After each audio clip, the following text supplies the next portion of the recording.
السلام علیکم ناظرین، میں طارق اسماعیل ساگر آپ کی خدمت میں کچھ تازہ ترین گزارشات کے ساتھ۔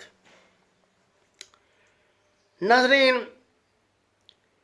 جہاں ایک طرف تو ساری دنیا اس میں بیماری میں اور جراثیمی جنگ میں اور بائیولوجیکل وار میں اور G5 میں اور دیگر مسائل میں الجھی ہوئی ہے،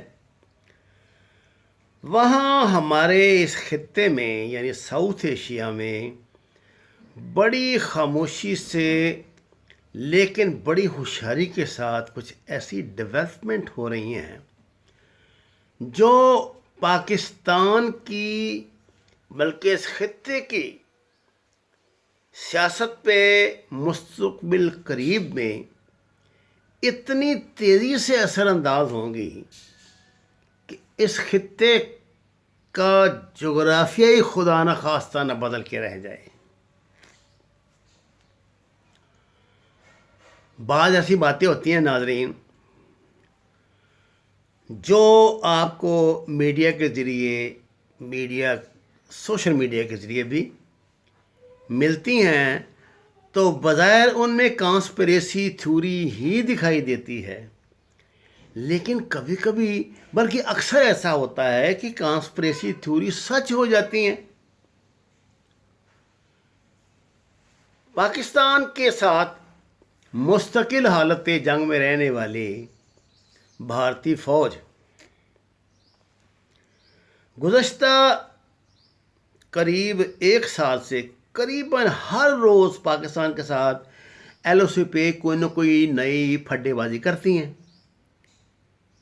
کل ISPR کے پاکستان کے جو ISPR کی طرف سے ایک اعلامیہ جاری ہوا جس میں بتایا گیا کہ انڈیا کا ایک کوارڈ کاپٹر، یعنی کوارڈ کاپٹر کہتے ہیں یہ ڈرون ہوتا ہے ایک جو خفیہ قسم کی وہاں تصاویر لیتا ہے اس ایریا کی جو بھی فوجی سرگرمیاں ہوتی ہیں ان کی، وہ پاکستان کے اندر گھس آیا اور 600 میٹر اندر آنے پہ پاکستانی فوج نے اس کو مار گرایا۔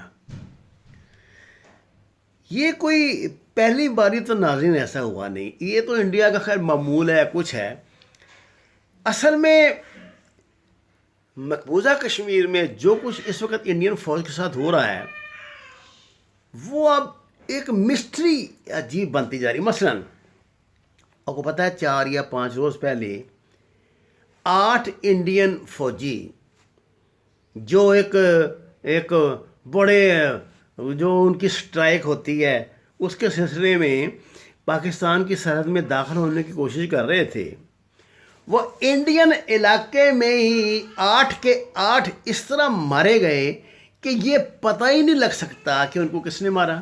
مثلا نہ تو کسی کشمیری جہادی تنظیم نے اس کی ذمہ داری لی، نہ وہاں موجود انڈیا کی اپنی داعش نے اس کی ذمہ داری لی، نہ انڈین فوج نے، نہ پاکستان نے وہاں پہ گولہ باری کی یا پاکستان کو حملہ کیا ہے کچھ کیا۔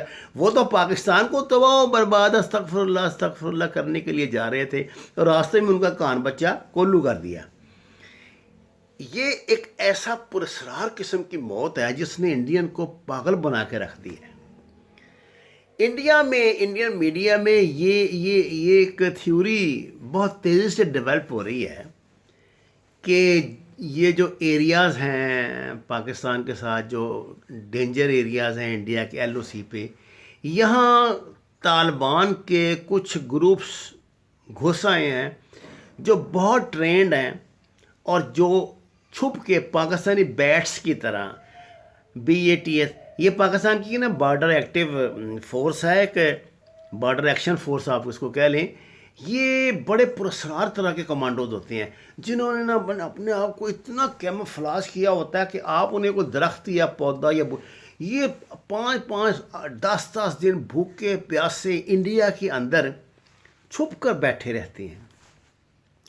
خیال رکھیے انڈیا کو اسرائیل نے ایسے جدید ترین اور خطرناک یہ دیے ہوئے ہیں، یہ والا سسٹم جو ہوتا ہے جو قدموں کی چاپ کو بھی ریکارڈ کر لیتا ہے، جو سیکورٹی سسٹم ہے نا وہاں پہ ان کا، یہ جو پاکستانی بیٹ ہوتے ہیں یہ خدا جانے یہ کیا چیز ہے، سانپ کھانے والے، زندہ اس کو پرندوں کو کھا جانے والے، یہ وہاں پہ 5 5 10 دن انڈیا کے اندر اور کافی اندر تک چھپ کر بیٹھے رہتے ہیں. جہاں کوئی اکا دکا فوجی ان کا قابو آیا اس کا جھٹکا کرواتے ہیں، گردن تن سے الگ کر کے پھینک دیتے ہیں. اور اتنی دہشت پھیلتی ہے یہ سرکٹی لاشوں سے انڈیا کی فوج میں کہ ان کے فوج کے اندر ڈیزرٹر کا تناسب خطرناک حد تک بڑھ گیا ہے. بھاگ جاتے ہیں فوجی، خوفزدہ ہو کے بھاگ جاتے ہیں. اچھا اب یہ تو وہاں ہے نہیں کیونکہ اس وقت ایسی ایکٹیو پوزیشن نہیں جس میں ان کو داخل کیا جاتا ہے. یہ کون لوگ ہیں جنہوں نے 8 انڈیا کے اتنے ٹرینڈ کمانڈوز کو مار دیا اور لمحوں میں مار دیا اور اس کے بعد غائب ہو گئے؟ پہلے تو وہ اس کا الزام پاکستان کے انہی پر بیٹس پر ہی لگانا چاہتے تھے، لیکن اب راہ نے جو تحقیقات اپنے طور پہ کی ہیں اور ان کی انٹیلیجنس جو ملٹری انٹیلیجنس اس نے جو کی ہیں، انہوں نے کہا نہیں صاحب یہ نہ تو کوئی پاکستانی ایس ایس جی تھے، نہ یہ کوئی جو اندر جو اپنی ایکٹیو ہیں کچھ نوجوان ہوئے ان کا کوئی گروپ تھا، اور نہ یہ را کی سپانسرڈ داعش تھی، نہ پاکستان آرمی کے فائرنگ سے مرے ہیں یہ، نہ یہ انڈیا کے فرینڈلی فائر سے مرے ہیں. تو پھر یہ مرے کیسے؟ یہ آخر میں یہ رائے قائم کی جا رہی ہے کہ اس علاقے میں جو طالبان ہیں ان کا کوئی گروپ گھس گیا ہے جو یہ کاروائیاں کر رہا ہے. بہرحال ایک خوف کی کیفیت جو ہے انڈیا پہ اس وقت طاری ہے. ناظرین کرام، آپ کو اس بات کا پتہ ہے کہ اب جو جاوید فیصل جو سپوکس مین ہیں نا افغانستان کے، ان کی طرف سے جو نام لیا جاتا افغانستان کا وہ ہے اسلامک ریپبلک آف افغانستان. یہ اصل میں امارت اسلامیہ افغانستان جو طالبان کی تھی جس کا میں نے ذکر کیا، اس کو بیلنس کرنے کے لیے نا اب ایسی حرکتیں کرتے ہیں، ایسے ایسے نام دہراتے ہیں. امریکہ نے طالبان کی ناراضگی کے پیش نظر اور اس دھمکی کے پیش نظر کہ اگر ان کے وہ 15 کمانڈرز اگلے 48 گھنٹوں میں رہا نہ کیے گئے تو پھر صورت حالات کی ذمہ دار جو امریکہ ہوگا یا یہ ہوگا اشرف غنی. ایک مرتبہ پھر عبداللہ اور اشرف غنی دونوں سے علیحدہ علیحدہ میٹنگ کر کے ان کو کہا کہ انسان کے بچے بنو ورنہ ہم تمہارے سر سے بالکل ہاتھ اٹھا لیں گے. یہ اسرائیل یا انڈیا کے پنگے بازی میں نہ ہو، مارے جاؤ گے بہت بری طرح، تمہارا حشر نشر ہو جائے گا. انسانی ناظرین میں جو ہے نا انسان کی سائیکی بڑی عجیب ہے.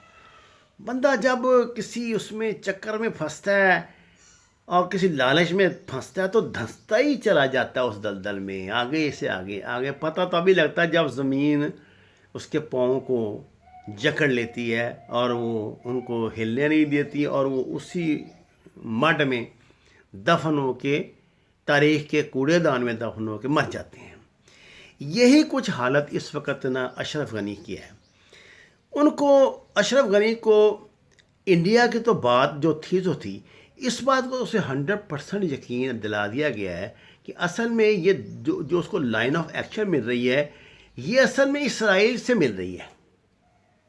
اسرائیل انڈیا کے ساتھ کھڑا ہے اور وہ یہاں پہ طالبان کی ممکنہ جو حکومت ہے اس سے خوفزدہ ہیں اور وہ نہیں چاہتے کہ طالبان کے پاؤں مضبوط ہوں. ان کے لیے یہ زیادہ بہتر ہے کہ وہ اس طرح لڑتے رہیں جس طرح پہلے بھی 20 سال سے لڑے، اگلے بھی 50 سال لڑتے رہیں اور امریکہ کے ساتھ لڑتے رہیں. وہ یہ بہتر سمجھتے ہیں کہ امریکہ کی ضروریات ہم پوری کریں گے، لیکن یہ نہیں ہو سکتا کیونکہ ہم طالبان کو یہاں اپنی حکومت بنانے دیں. یہ خوف ان کی جان کو آ رہا ہے کہ اگر یہ حکومت بن گئی تو فلسطین کے خلاف وہ کسی پالیسی کا اعلان نہ کر دیں. اور انڈیا کو خطرہ یہ ہے کہ جو میں نے آپ کو پہلے بھی بتایا کہ یہ ادھر نہ گھس جائیں. اب یہ جو کاروائی ہوئی ہے 8 فوجی مرنے کی، اس کے بعد تو انڈیا کے ہاتھ پاؤں پھول گئے ہیں. طالبان کی اپنی پوزیشن الحمدللہ اس وقت اتنی مضبوط ہے افغانستان میں، اس سے پہلے کبھی نہیں تھی. اس وقت دیکھیے جی، روس، چین، پاکستان، ایران، چاروں اگر اس کے پشت پہ نہیں کھڑے تو اس کے ساتھ کوئی شرارت کرنے کی پوزیشن میں بھی نہیں ہے. سینٹرل ایشیا کے جتنے ممالک ہیں، کسی سے بھی افغان حکومت کو کوئی مدد نہیں ملے گی طالبان کے خلاف. یہ ساری وبا اب ان کے سر پہ ہی پڑنی ہے، یہ میں آپ کو بتا دوں. سب طالبان کے ساتھ جو مذاکرات کا ماحول چل رہا ہے، اس میں یہ پنگے بازی سے اسرائیل کی اس کی تھوڑی ٹینشن تو آتی ہے، لیکن امریکن اب یہ سمجھنے لگ گئے ہیں کہ اسرائیل ان کے ساتھ کوئی اور ہی گیم کرنے جا رہا ہے. یہ ٹھیک ہے کہ مطلب اس نے ایک طرف سے ہم دیکھتے ہیں کہ صدر ٹرمپ نے اپنے 2 بڑے کار خاص بھیجے ہیں اسرائیل میں، اس کے جو بڑا ربی ہے اس سے ملاقات کر کے پوچھیں گے کہ یہ مسیح نے کب آنا ہے بھائی جان، ہم تاکہ اس وقت کے ہمیں کو ٹائم دو. اس کو ہر بات میں ٹائم کی بڑی جلدی ہوتی ہے. وہ بار بار اپنے لوگوں سے کہتا ہے ویکسین میں کتنا ٹائم لگے گا، جس ملک میں بن رہی ہے اس سے پوچھتے کتنا ٹائم لگے گا. اس کو تو بڑی جلدی ہے، کیونکہ وہ تو یہ چاہتا ہے کہ الیکشن سے پہلے نا ایسا مطلب حالات ہو جائیں کہ وہ الیکشن وہ جیت جائے.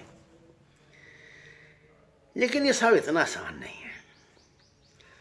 بات یہ ہے کہ اگر اس نے عبداللہ جو ہے وہ طالبان کے ساتھ بالکل نارمل ہے، اس نے طالبان سے سیدھی بات کی ہے کہ بھائی جان میرا بکرا مجھے دو، میری طرف سے جنم میں جائے کابل اور کچھ اور. دیکھیے جی جس علاقے میں وہ بیٹھا ہوا ہے نا،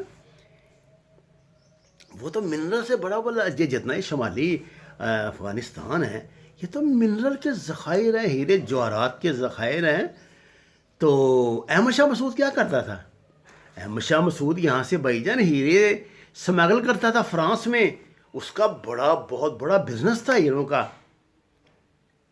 یہ جو ہماری بہن جو ہیں امریکہ میں قید، یہ عافیہ صدیقی، ان کے متعلق کیا کہا جاتا ہے کہ یہ القاعدہ کے ساتھ جو یہ ہیروں کا بزنس تھا، جو خالد صاحب تھے جو القاعدہ کے کمانڈر تھے جن کی شادی ان سے پہلے ہوئی تھی، کہا جاتا ہے کہ یہ کوریئر بطور استعمال ہوتی تھی ہیروں کو لے جانے اور وہاں پہنچانے کرنے میں. بہر یہ افواہیں ہیں، یہ صحیح ہے واللہ عالم بالصواب.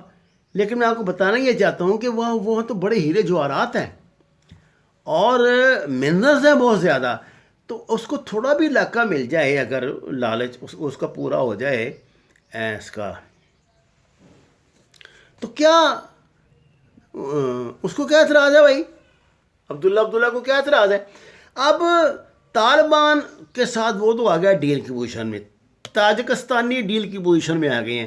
یہ بیوقوف ابھی تک لگا ہوا ہے انڈیا کے پیچھے، اور یہ اپنے آپ کو تباہ و برباد کرنے کے علاوہ کچھ بھی حاصل نہیں کرے گا. یاد رکھیے اس خطے کی سب سے بڑی حقیقت طالبان ہے، اور وہ اپنا آپ منوانے کے لیے کسی کا انتظار نہیں کریں گے، کسی سے مدد نہیں طلب کریں گے، اپنے وسائل پہ اللہ کے بھروسے پہ کریں گے اور کامیاب ہوں گے. وما علینا الا البلاغ. ناظرین یہ میرا